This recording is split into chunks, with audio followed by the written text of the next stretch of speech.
Hey, fast fellas. Today's episode, we're going to get started with some infrastructural changes, and we may potentially declare war fairly soon here. First things first, take a look at this, and then go into that so we can pick up theater squares eventually. This will be very critical for us.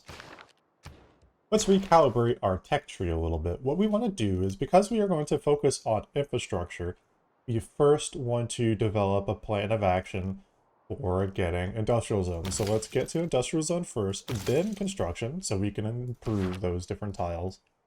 In the meantime, we are actually going to go off the library, and we are going to hard focus on colonization. Let's specifically focus on that because we want to get as many settlers down as possible. The more cities that we get down earlier, the better. And if we can get both of these archers on the south end, further away from their archer, we can actually get a free turn of tempo and potentially take control of that settler.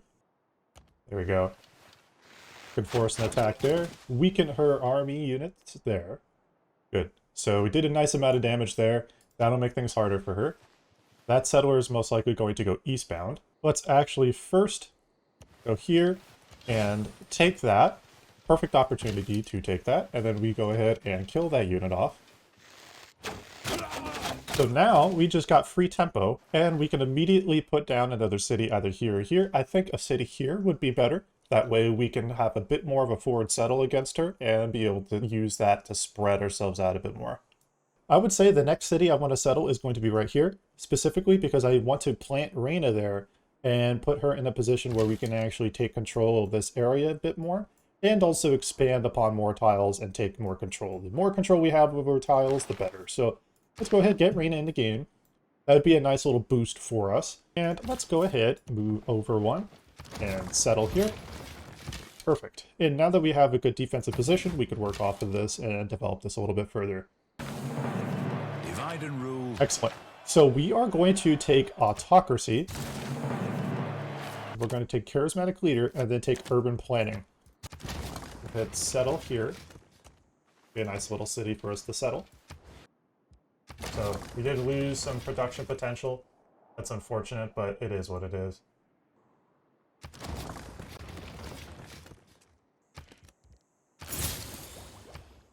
Whew. Okay. So we have just made it out on the era bonus that we needed. That was super close, but I think we just got it. We have guaranteed from going from a dark age, we're now going to go into a heroic age, and that is super, super nice. That was very close. That'll be a good thing for us. That'll give us more science. That'll be good. That'll give us more culture. And we'll take monumentality. For now, let's go ahead and get that theater square started. We'll get that. We'll go that into that. Let's first get that growth going in that city just a little bit more. In the long term, this particular one here is going to be huge. This will have massive implications for us. Awesome. So we have audience chamber. Let's go ahead and start working on the market. So that'll be the first priority in that city. Let's bring this unit up. Bring that up. Do a single attack. Let's fall back a little bit. Just to force them over here, minimize their damage. Kill that unit off. They'll both rotate over. We kill them off, and then we should be able to move up. Let's fall back a little bit. Force them over to us. And see if that can provide us a means to protect ourselves without losing those units. Let's first very much focus here on trying to do as much damage against that crossbowman. This crossbowman will do some very bad damage against these units, so we have to weaken it as much as possible. The city-states provide you faith.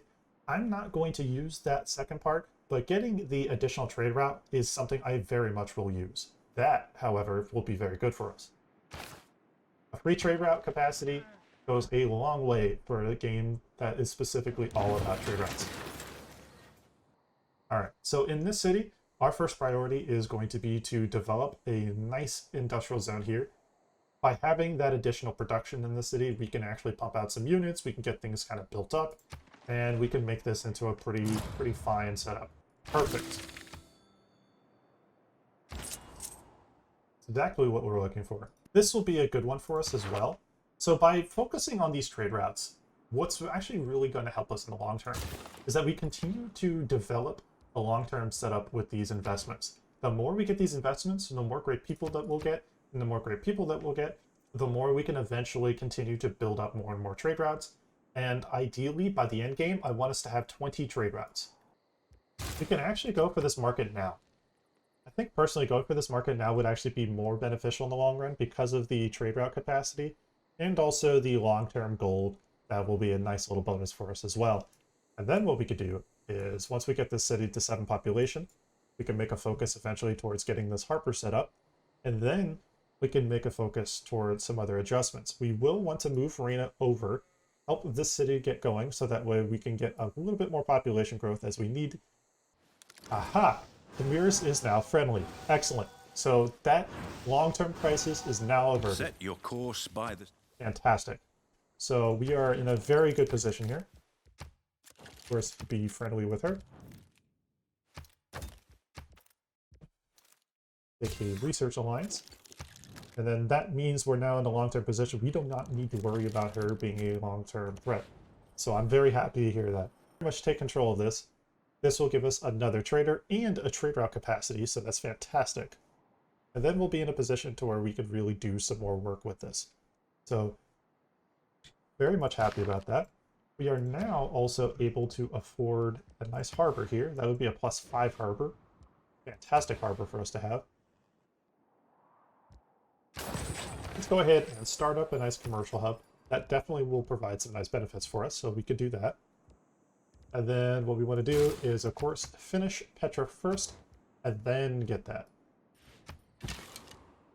Next thing we are going to do is going to reform the coinage.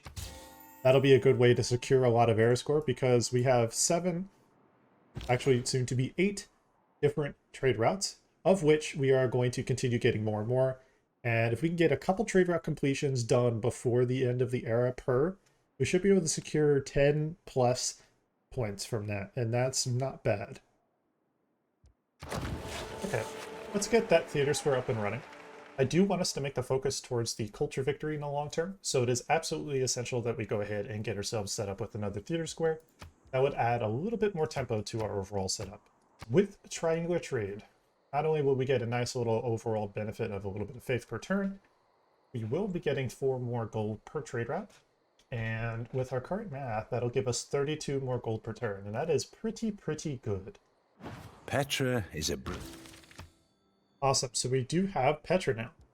That means we're already going to be at a nice 3 culture per turn there in that city. 9 turns away from getting that commercial hub. And now this city can actually really start to grow because it'll have all the things that it generally needs. The position here that we have, we're actually really doing very well. We're getting pretty much ready to take care of some of the rest of our needs here. To pick up a nice little market there and go up to 9 trade routes available. And at this stage, we're ready to continue growing past the AI economically, and that's what's really critical here. We're in a position where we can actually win. Really quite happy with our overall setup. It's impressive that we have just about 9 trade routes available now. And we're really continuing to grow. Economically, we're in a position where we're competitive with science, competitive with culture. We're obviously going to be dominant economically.